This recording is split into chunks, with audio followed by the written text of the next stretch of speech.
Everyone, मैं हूँ नेहा। तो लास्ट व्लॉग में आपने देखा कि हमने कवर किया था निज़वा फोर्ट। तो आज है ओमान में हमारा डे 4 और अभी तक ओमान के हम काफी फेमस स्पॉट्स को एक्सप्लोर कर चुके हैं, जैसे कि Muscat Cornish, Mutrah souq, Wadi Shab, Bimmah sinkhole, Sultan Qaboos Grand Mosque, pebble beach, Sur light house, Sur traditional souq and the last was Nizwa Fort. तो जैसे कि मैंने बताया कि आज है हमारा डे 4 और आज ही है हमारा ओमान में लास्ट डे। ओमान के कुछ रिमेनिंग टूरिस्ट स्पॉट्स को कवर करने के बाद हम लोग निकल जाएंगे एयरपोर्ट और वहां से हम जाएंगे कतर। तो अभी हम वापस जा रहे हैं निज़वा से मस्कट, जहां पहुंचने में हमें लगभग 2 घंटे का समय लगेगा। आप देख सकते हो निज़वा से मस्कट जाने का रास्ता कितना खूबसूरत है, इतने सुंदर व्यूज आ रहे हैं कि मन ही नहीं भर रहा। थोड़ी ही देर में आ गया हमारा मस्कट और हमें दिखाई दे गई हमारी सुल्तान कबूस की ग्रैंड मॉस्क, जो कि हमने डे 2 में मॉर्निंग में ही कवर की थी। सुल्तान कबूस ग्रैंड मॉस्क का मैंने एक डिटेल व्लॉग बनाया है, जिसके वीडियो का लिंक मैं डिस्क्रिप्शन में मेंशन कर दूंगी, आप चाहें तो देख सकते हैं। अगर आप ओमान आने का प्लान कर रहे हैं तो इस पॉइंट को बिल्कुल मिस मत करिए। टाइमिंग्स इसकी रहेंगी सुबह 8:30 से 11 बजे तक डेली एक्सेप्ट फ्राइडेज। रास्ते में काफी सारी वही चीजें मिलती जा रही थी जो हम फर्स्ट डे में ऑलरेडी कवर कर चुके थे, जैसे कि ये ओमान एवेन्यूज मॉल, यहाँ पे हमने खाना खाया था अपने डे 1 पे।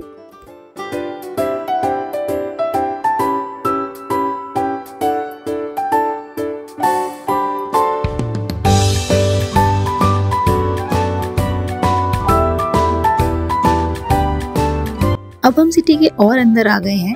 इनफैक्ट अभी हम हैं मस्कट के कॉर्निश पे, जो कि हमने डे 1 पे कवर कर लिया था रात के टाइम, लेकिन अभी दिन के टाइम का व्यू भी देखने को मिल गया है। तो आज डे 4 पे हम लोग जो पहला पॉइंट कवर करने जा रहे हैं वो है अल आलम पैलेस। अभी हम वहीं जा रहे हैं।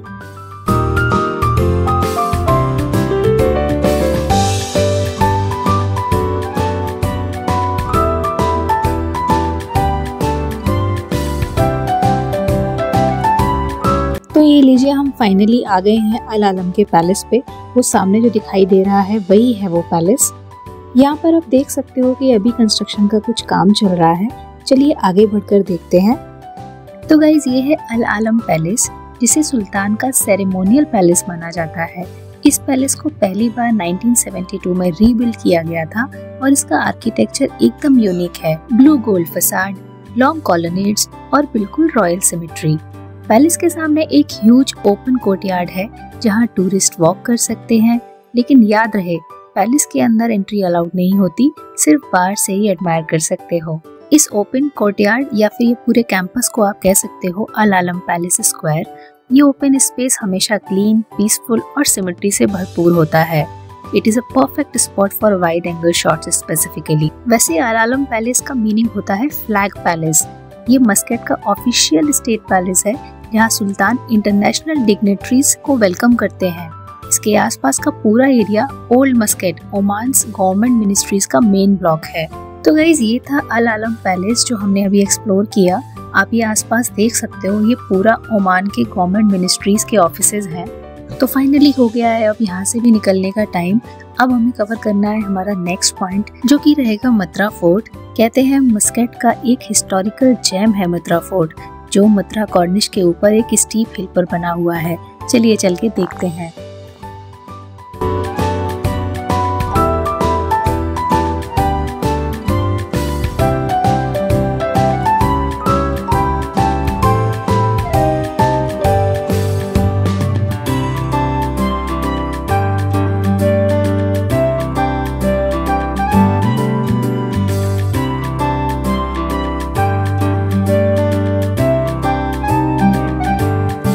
अब हम काफी करीब आ गए हैं मत्रा फोर्ट के। वैसे तो जो मत्रा कॉर्निश की मेन रोड है, हम वहां से भी मत्रा फोर्ट को बहुत इजीली एक्सेस कर सकते हैं, लेकिन हमें कार भी पार्किंग में लगानी थी और हमें इस बात का आइडिया भी नहीं था कि हमें वहां से एंटर करना है।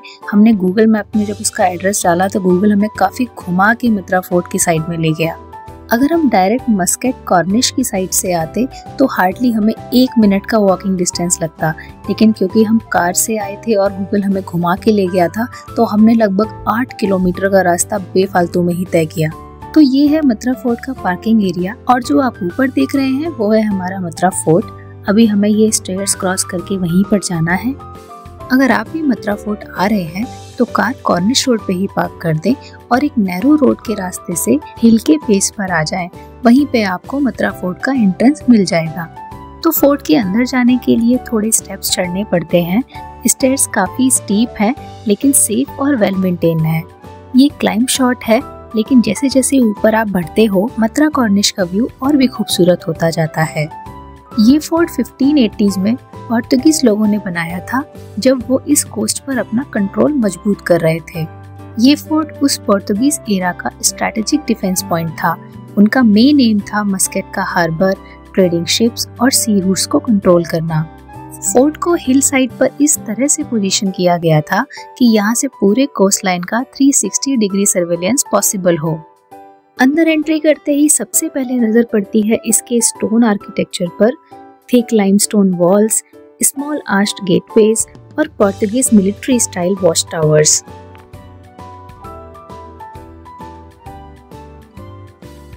फोर्ट का लेआउट एकदम सिंपल है। मल्टीपल लेवल्स, नैरो पैसेजेस और टॉप पर 3 major towers.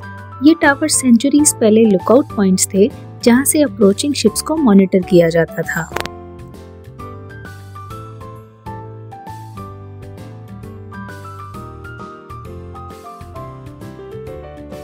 Guys, Mathura fort का सबसे बेस्ट पार्ट है इसका टॉप व्यू पॉइंट। यहाँ से आप देख सकते हो whole Mutrah Corniche curved coast line, traditional white Omani houses, deep blue harbour waters, Mutrah souq का एरिया और मस्केट के रक्त ब्राउन माउंटेन्स। वाकई ये व्यू तो ब्रेथ टेकिंग है। अभी दोपहर के 12 बज रहे हैं और ये इतना खूबसूरत लग रहा है। जरा सोचिए सनसेट और सनराइज के टाइम ये कितना ज्यादा खूबसूरत लगता होगा।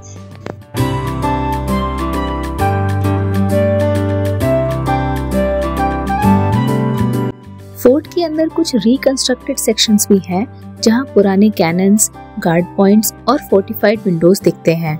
ये विंडोज इस तरीके से डिजाइन की गई थी कि सोल्जर्स अंदर से अटैक कर सकते थे बट एनिमीज बाहर से उन्हें टारगेट नहीं कर पाते थे। ये देखिए, ये है कोस्ट लाइन के बैक साइड का व्यू। ये भी कितना खूबसूरत है ना। दोपहर के 12 बजे यहाँ धूप तो बहुत तेज थी लेकिन ज्यादा ऊपर होने की वजह से हवा बहुत तेज चल रही थी और हमें बिल्कुल भी गर्मी नहीं लग रही थी।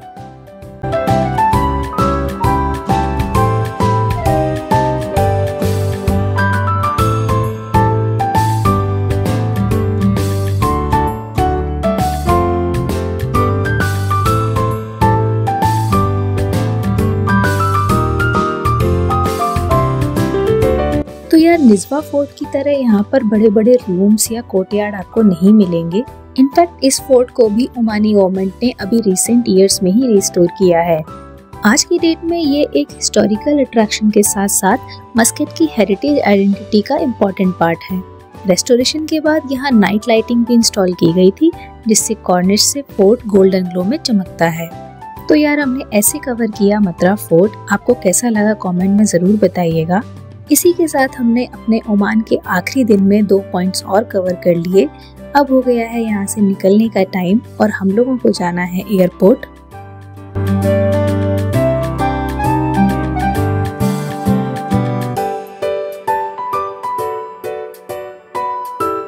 लीजिए, हम पहुंच गए हैं एयरपोर्ट और सबसे पहले जो हमें काम करना है वो है रिटर्निंग आवर कार। जैसे कि मैंने अपने डे 1 के ब्लॉग में बताया था, हमने ओमान घूमने के लिए एक रेंटल कार ली थी जिसे हमने खुद ड्राइव किया था।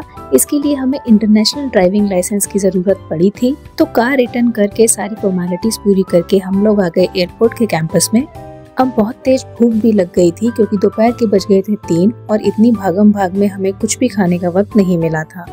तो हमारी फ्लाइट का बोर्डिंग टाइम था रात को 8 बजे, तो हमने कर लिया लाउंज में एक्सेस।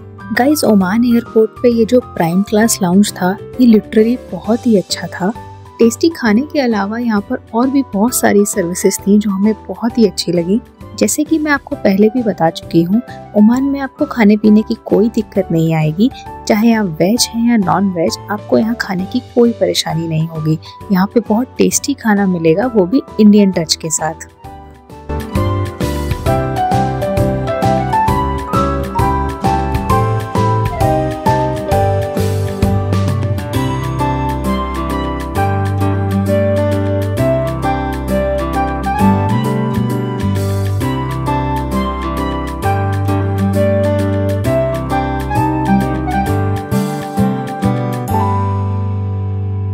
देख सकते हो लाउंज काफी नीट एंड टाइडी और काफी बड़े एरिया में बनाया गया है। ये लाउंज 24 आवर्स ओपन रहता है। अगर आप बिजनेस या फर्स्ट क्लास में ट्रैवल कर रहे हो तो आपको फ्री एक्सेस भी मिल सकता है depending on your airline contract. इसके अलावा कुछ क्रेडिट कार्ड्स या लाउंज नेटवर्क मेंबर्स जैसे कि प्रायोरिटी पास, लाउंज की, डाइनर्स क्लब भी यहाँ एंट्री ले सकते हैं। अगर आपको एयरपोर्ट लाउंज एक्सेस पर एक डिटेल्ड व्लॉग चाहिए तो प्लीज कमेंट करिए। अब फाइनली आ गई थी खाना खाने की बारी। खाने की वैरायटी की यहाँ कोई कमी नहीं थी, हर तरीके का खाना यहाँ पे अवेलेबल था। जैसे कि आपने ऑलरेडी देखा, लाउंज में ओपन बुफे सिस्टम सेटअप है जिसमें लोकल ओमानी और इंटरनेशनल कुजीन्स दोनों मिलते हैं। ड्रिंक्स भी वाइड रेंज में है, सॉफ्ट ड्रिंक्स के साथ साथ अल्कोहलिक बेवरेजेस भी सर्व किए जाते हैं। तो खाना पीना खाने के बाद भी बच गया था हमारे पास अच्छा खासा टाइम, तो हमने सोचा चलिए लाउंज ही एक्सप्लोर कर लेते हैं। तो सबसे पहले हमें दिखाई दे गया ये किड्स प्ले जोन, जो कि एक डेडिकेटेड प्ले एरिया बनाया गया है बच्चों के लिए। बच्चों को यहाँ एंगेज करके आप आराम से रिलैक्स कर सकते हैं। चलिए अब थोड़ा आगे चलते हैं और आगे का एरिया एक्सप्लोर करते हैं। थोड़ा सा ही आगे चलने पर हमें दिखाई देगा ये प्राइवेट रूम्स। यहाँ ये छोटे छोटे कोजी से प्राइवेट फैमिली रूम्स बनाए गए थे जो डेडिकेटेडली फैमिलीज के लिए थे।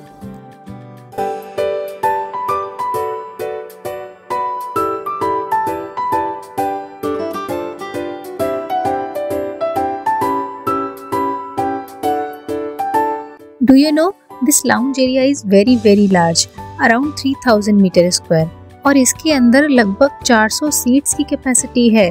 खाने के लिए भी आपको सिंगल नहीं बल्कि मल्टीपल काउंटर्स दिखाई देंगे, जिनमें से कुछ आपको लाइव कुकिंग काउंटर्स दिखेंगे।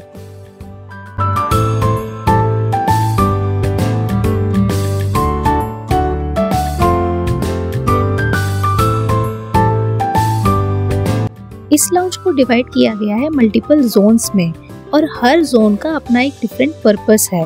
जैसे कि अगर आपको रिलैक्स करना है, क्वाइट एरिया में रहना है, तो एक पर्टिकुलर इसके लिए डेडिकेटेड जोन है।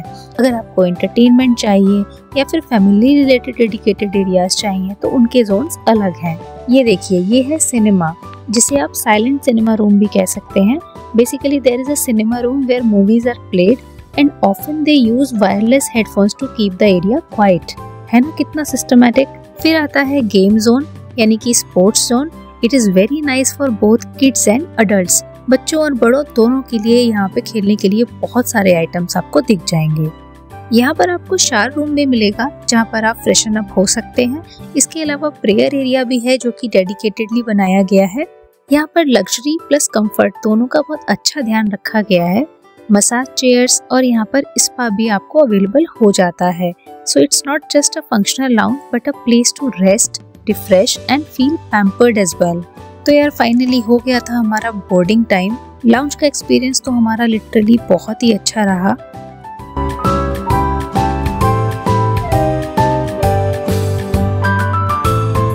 तो यार बस मस्कट की बहुत अच्छी मेमोरीज हम अपने साथ लेकर जा रहे हैं और अब हम एक नई डेस्टिनेशन की तरफ बढ़ रहे हैं जो कि है कतर। बेसिकली सफर खत्म नहीं होता, बस एक्सपीरियंसेस और स्टोरीज चेंज हो जाती हैं। ओमान ने हमें अपनी माउंटेन्स, अपनी कोस्ट लाइन्स और अपनी मेहमान नवाजी से खूब इम्प्रेस किया। अब टाइम है एक और गल्फ ड्रीम एक्सप्लोर करने का। ट्रैवल की सबसे बड़ी खूबसूरती ही यही है, हर लैंडिंग एक नई शुरुआत होती है। तो ये लीजिए, पायलट जी ने करा दी है हमारी कतर में सुपर स्मूथ सी लैंडिंग। तो कतर की जर्नी में शेयर करूंगी नेक्स्ट व्लॉग में। आपको ये व्लॉग कैसा लगा कमेंट में जरूर बताइएगा।